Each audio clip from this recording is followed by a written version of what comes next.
Now, most recently, I've been teaching a new online course to English language teachers called Exploring Web 2.0. So what is this Web 2.0? And you can think about it this way. Web 1.0 was more about a broadcasting system, information being sent out one way, whereas Web 2.0 is more about information sharing, collaboration, and actually content creation. And some of these examples that you can see on the slide will help.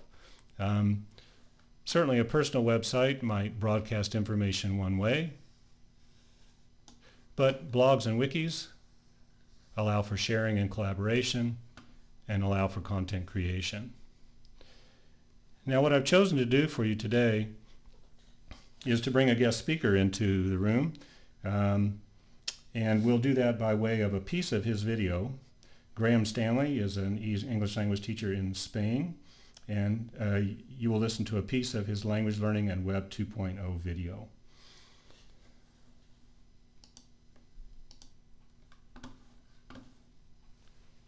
What are these new tools and how are they being used by language teachers?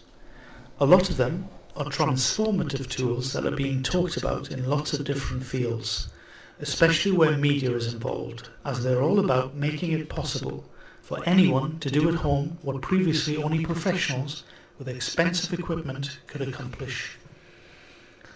This new media is transforming the press, radio and television, and the tools are blogs, wikis, podcasts and video. And they're particularly useful for publishing students' work online. So let's start by having a look at blogs and how they are being used in English language teaching. Blogging appeals to language teachers because it's a way of opening up the classroom walls and showing the wider world what is happening. The wider world can mean other students in the class or the organisation, parents, other students and teachers in other schools, and in fact anyone with an internet connection and an interest. Blogs have been used as ways of keeping track of what is happening in the classroom, posting homework and linking to internet resources that are relevant to a group of students. This is the most basic way of using a blog, and it's usually run by the classroom teacher. If, however, you give each student a blog, then you're empowering the students and providing a much wider audience for anything they write. It's also easy to connect with teachers doing the same thing in other parts of the world, thus creating a small language learning community. The wiki is the next tool I'd like to talk about. A wiki is basically a website that can be written to easily by a lot of people. It's a space where content is given priority, not design, and any changes that are made to a page can be reversed because the wiki has a revision history function. How are wikis being used by language teachers? Well, as online classroom web pages that can be changed easily by teachers and students. For classroom projects, instead of putting students' work on displays in the classroom, teachers can post students' work on the web. And then there are some projects such as Wikiville, which allows students from all over the world to collaborate together about things that they're interested in, as well as learning a language. It's a little bit like the project Wikipedia for students.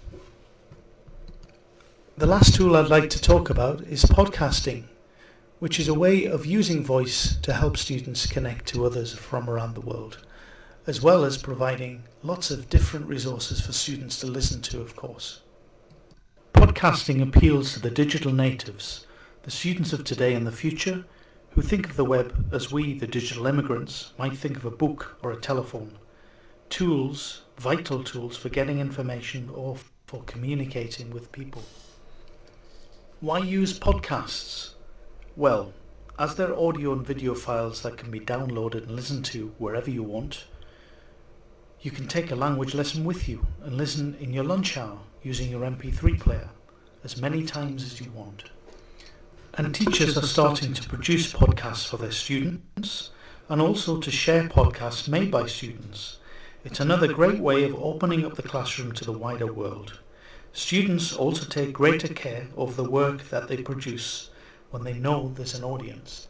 There are lots of directories where you can make students' work available to the world and also get in contact with like-minded teachers who are running podcasting projects. Communities of practice online are probably the best places to get in touch with other podcasting classes.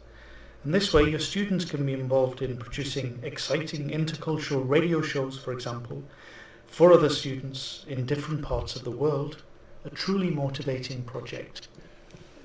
When running these projects, blogs, wikis or podcasts, it's also very easy to show the students by using free tools available on the web that there is an audience of students and other people listening to them, and this is extremely motivating.